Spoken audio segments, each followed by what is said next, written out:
ఓం శ్రీమాత్రే నమః. నమస్తే అండి, అందరికీ ఛానల్లోకి స్వాగతం.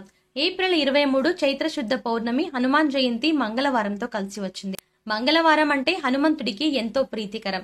హనుమాన్ జయంతి మంగళవారం రోజున రావడం చాలా విశేషమని పండితులు చెప్తున్నారు. అయితే ఈ విశేషమైన రోజున మకర రాశి వారు ఆవుకి ఈ ఒక్కటి తినిపిస్తే చాలు అద్భుతమైన ఫలితాలని పొందుతారు. అంతేకాదు, గోమాత అనుగ్రహంతో అష్టైశ్వర్యాలు కలుగుతాయి.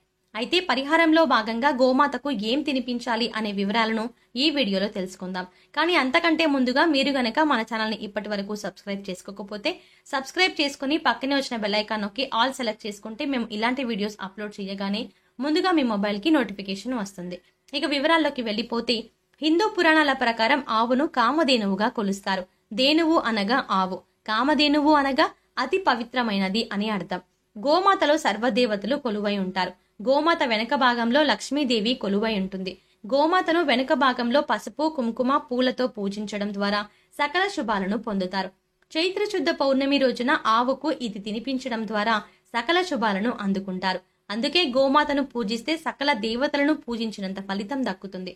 పశువులన్నింటికీ మూలం కామధేనువు అని పురాణాలు చెబుతున్నాయి.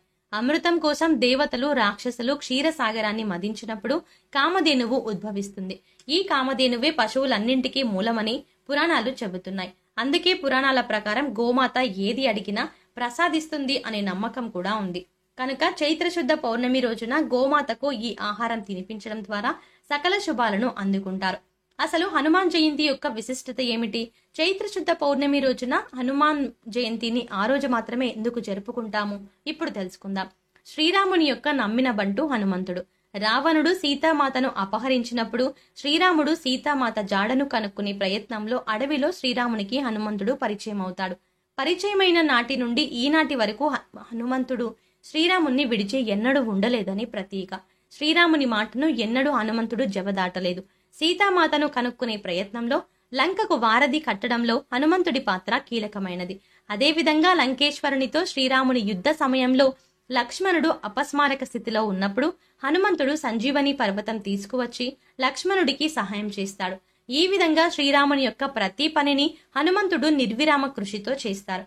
హనుమంతుని యొక్క రోమ రోమాలయందు శ్రీరామ స్మరణ ఉంటుందని హనుమంతుడు తన గుండెను చీల్చి సీతా సమేత శ్రీరాములను చూపించాడు. హనుమంతుని అపారమైన కృషి కారణంగా సీతను అయోధ్యకి తీసుకురాగలిగామని శ్రీరాముడు హనుమంతునికి చైత్ర శుద్ధ పౌర్ణమి రోజున ఘనంగా సన్మానం చేసి ఆలింగనం చేసుకుంటారు. ఆ రోజు నుండి ప్రతి చైత్ర శుద్ధ పౌర్ణమి రోజును హనుమాన్ జయంతిగా జరుపుకుంటాము. ఉగాది తర్వాత వచ్చే అతి పవిత్రమైన చైత్ర శుద్ధ పౌర్ణమి రోజున హనుమాన్ జయంతిని జరుపుకుంటాము. ఈ రోజు గోమాతకు ఈ చిన్న పరిహారం చేయడం ద్వారా సకల శుభాలను అందుకుంటారు. గోమాతను చైత్ర శుద్ధ పౌర్ణమి రోజున పూజించి ఏ ఆహారాలు తినిపించడం ద్వారా ఎటువంటి ఫలితాలను అందుకుంటారో ఇప్పుడు తెలుసుకుందాం. గోమాతకు నానబెట్టిన శనగలు ఆహారంగా తినిపించడం ద్వారా దైవ చింతన పెరుగుతుంది, ఆధ్యాత్మిక చింతన లభిస్తుంది. శత్రు భయం నుండి విముక్తులవ్వడం కోసం, అదేవిధంగా శత్రువులను జయించడం కోసం గోమాతకు దోసకాయలను ఆహారంగా పెట్టాలి. ఈ విధంగా చేయడం ద్వారా మీ శత్రువుల నుండి మీకు విముక్తి లభిస్తుంది. అదేవిధంగా శత్రు విజయం అందుకుంటారు. మీరు ఏదైనా పని ప్రారంభించేటప్పుడు ధైర్యం సరిపోక ఆ పనిని ప్రారంభించలేకపోయినట్లయితే గోమాతకు బెండకాయలు తినిపించడం ద్వారా మీ యొక్క మనోధైర్యం పెరుగుతుంది. మీ యొక్క ధైర్యం, ఆత్మవిశ్వాసం పెరిగి నేను ఏదైనా సాధించగలను అనే నమ్మకం పెరుగుతుంది. మేము ఎంతో కాలంగా అప్పులతో బాధపడుతున్నాము, ఏం చేసినప్పటికీ మా అప్పులు తీరడం లేదు అని బాధపడేవారు చైత్ర శుద్ధ పౌర్ణమి రోజున గోమాతకు నానబెట్టిన కందులను తినిపించడం ద్వారా మీరు రుణ విముక్తులు అవుతారు. ఎంతో కాలంగా అప్పులతో బాధపడుతున్న వారు మీ యొక్క అప్పులన్నీ తగ్గిపోయి రుణ విముక్తులు అవుతారు. పిల్లలు విద్యారంగంలో ఎదగాలి అనుకునేవారు, అదేవిధంగా చదువులో మంచి ఉత్తీర్ణత సాధించాలి, ఉన్నత స్థాయిలు చేరాలి అనుకునే పిల్లల తల్లిదండ్రులు గోమాతలకు నానబెట్టిన పొట్టు పెసరపప్పును చైత్ర శుద్ధ పౌర్ణమి రోజున తినిపించినట్లయితే మంచి ఫలితాన్ని అందుకుంటారు. తమ పిల్లలు విద్యారంగంలో మంచి స్థాయిని చేరుకుంటారు. గోమాతలకు నానబెట్టిన సాయి పెసరపప్పును నైవేద్యంగా పెట్టడం ద్వారా ఇంద్రియ నిగ్రహం, మనోబలం కలుగుతాయి. ఎంతో కాలంగా కుటుంబ సమస్యలతో ఇబ్బంది పడేవారు, కుటుంబంలో తగాదాలు ఎక్కువగా జరిగేవారు, కుటుంబ సభ్యుల మధ్య సఖ్యత లేనివారు పౌర్ణమి రోజున గోమాతలకు నానబెట్టిన శనగలను ఆహారంగా పెట్టడం ద్వారా కుటుంబ సమస్యలన్నీ తొలగి మంచి ఫలితాన్ని పొందుతారు. ఎంతో కాలంగా కుటుంబ సమస్యలతో ఇబ్బంది పడుతున్నప్పటికీ ఆ ఇబ్బందులన్నీ తొలగిపోతాయి. మేము ఎంతో కాలంగా ఉద్యోగం కోసం ప్రయత్నిస్తున్నప్పటికీ మాకు ఉద్యోగం రావట్లేదు, ఎన్నో ప్రయత్నాలు చేసినా ఫలితం లేదు అనుకునేవారు ఉద్యోగ ప్రాప్తి కోసం హనుమాన్ జయంతి రోజున గోమాతకు గోధుమ పిండి, బెల్లం కలిపి పెట్టడం ద్వారా మంచి ఫలితాన్ని అందుకుంటారు. మీరు వెతుకుతున్న ఉద్యోగం మీ కాలి వద్దకే వచ్చి చేరుతుంది. ఇంట్లో ఆర్థిక లాభం చేకూరాలి అనుకునేవారు, ధనం ఎక్కువగా సంపాదించాలి అనుకునేవారు గోమాతకు మినప్పిండి, బెల్లం కలిపి ఆహారంగా పెట్టడం ద్వారా మంచి ఫలితాన్ని అందుకుంటారు. పని ఒత్తిడి కారణంగా, కుటుంబ సమస్యల కారణంగా, అదేవిధంగా ఇతరత్ర సమస్యల కారణంగా మానసిక ప్రశాంతత లేనివారు మానసిక ప్రశాంతత కోసం గోమాతకు దొండకాయలను ఆహారంగా పెట్టడం ద్వారా మానసిక ప్రశాంతత లభిస్తుంది. మేము చేస్తున్న వ్యాపారం 3 పువ్వులు 6 కాయలుగా విరాజిల్లాలి అనుకునేవారు, మా యొక్క వ్యాపారం నిరంతరం అభివృద్ధి బాటలో కొనసాగాలి అనుకునేవారు చైత్ర శుద్ధ పౌర్ణమి రోజు గోమాతకు క్యారెట్లను పెట్టడం ద్వారా మంచి ఫలితాన్ని అందుకుంటారు. మీ యొక్క వ్యాపారం లాభాల బాట పడుతుంది. ఎంతో కాలంగా వివాహం కాక ఇబ్బంది పడుతున్న వారు, తమ జాతకంలోని దోషాలు కారణంగా వివాహ సమస్యలను ఎదుర్కొంటున్న వారు ఈ రోజు గోమాతకు టమాటాలను ఆహారంగా పెట్టడం ద్వారా ఎప్పటి నుండో ఎదుర్కొంటున్న వివాహ సమస్యలు తొలగిపోయి మీకు సకాలంలో వివాహం జరుగుతుంది.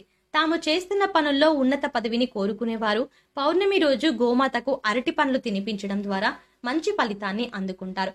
సాధారణంగా ప్రతి ఇంట్లో నరఘోష అనేది ఎక్కువగా ఉంటుంది. నరుడి కంటికి నల్లరాయి అయినా సరే పగులుతుంది అనే సామెత కూడా ఉంది. అంటే నరఘోష అంత ప్రమాదకరమైనది. ఈ నరఘోష కారణంగా ఇంట్లో ఏ పని చేయాలనుకున్నా అది ముందుకు సాగదు. వ్యాపారంలో కావచ్చు, ఇంట్లో కావచ్చు, ఉద్యోగం చేస్తున్న ప్రదేశంలో కావచ్చు, నరఘోషతో ఇబ్బంది పడుతున్న వారు గోమాతకు బంగాళదుంపలు తినిపించడం ద్వారా నరఘోష నుండి విముక్తులవుతారు. ఎంతో కాలంగా సంతానం లేక ఇబ్బంది పడేవారు, సంతానం కోసం ప్రయత్నిస్తూ విఫలమైన వారు గోమాతకు పౌర్ణమి రోజున వంకాయలను తినిపించడం ద్వారా సత్సంతానం కలుగుతుంది. ఐశ్వర్య ప్రాప్తి కోసం గోమాతకు పాలకూర, బీట్రూట్లను తినిపించాలి. ఈ విధంగా చేయడం ద్వారా మీరు ధనవంతులు అవుతారు. మీకు రావాల్సిన ధనం ఎటువంటి అడ్డు ఆటంకం లేకుండా మీ వద్దకు చేరుతుంది. మీ యొక్క ఆత్మవిశ్వాసాన్ని పెంపొందించుకోవడం కోసం గోమాతకు నానబెట్టిన మినుములను ఆహారంగా పెట్టడం ద్వారా ఫలితం దక్కుతుంది. ప్రతి విషయంలోనూ ఎక్కువగా కోప్పడేవారు, తమ కోపం కారణంగా అవకాశాలను వదులుకునేవారు పౌర్ణమి రోజు గోమాతకు కందులను తినిపించడం ద్వారా కోపం తగ్గి మంచితనాన్ని పొందుతారు. మీ యొక్క కీర్తి ప్రతిష్టలు పెరగడం కోసం, అదేవిధంగా ఏదైనా సాధించాలి అనే పట్టుదల పెరగడం కోసం గోమాతకు నానబెట్టిన గోధుమలను ఆహారంగా తినిపించాలి. ఈ విధంగా చేయడం ద్వారా మీ యొక్క కృషి, పట్టుదల పెరుగుతాయి, కీర్తి ప్రతిష్టలు లభిస్తాయి. నానబెట్టిన బొబ్బర్లు గోమాతకు తినిపించడం ద్వారా ధన ప్రాప్తి లభిస్తుంది. మేము ఎంతో కాలంగా వృత్తిలో నిలకడలేక సాధించలేకపోతున్నాం, మేము చేస్తున్న పనిని అస్తమాను మార్చుకోవాల్సి వస్తుంది అనుకునేవారు పౌర్ణమి రోజు గోమాతకు ఉలవలను నైవేద్యంగా పెట్టడం ద్వారా వృత్తిలో నిలకడ ఏర్పడుతుంది. గోమాతకు తోటకూర, బెల్లం కలిపి పెట్టినా కూడా మానసిక ప్రశాంతత లభిస్తుంది. సో చూశారు కదా ఫ్రెండ్స్, ఏప్రిల్ 23 చైత్ర శుద్ధ పౌర్ణమి హనుమాన్ జయంతి మంగళవారంతో కలిసి వచ్చిన రోజున మకర రాశి వారు గోవుకు ఏది తినిపించడం వల్ల కష్టాలు తొలగిపోయి గోమాత అనుగ్రహం కలుగుతుంది అనే అంశాలను ఈ వీడియోలో మనం వివరంగా తెలుసుకున్నాం కదా. ఈ వీడియో మీకు నచ్చినట్టయితే లైక్ చేసి మీ ఫ్రెండ్స్ అండ్ ఫ్యామిలీ మెంబర్స్ లో మకర రాశి వారు ఎవరైనా ఉంటే వారితో మర్చిపోకుండా ఈ వీడియోని షేర్ చేసుకోండి.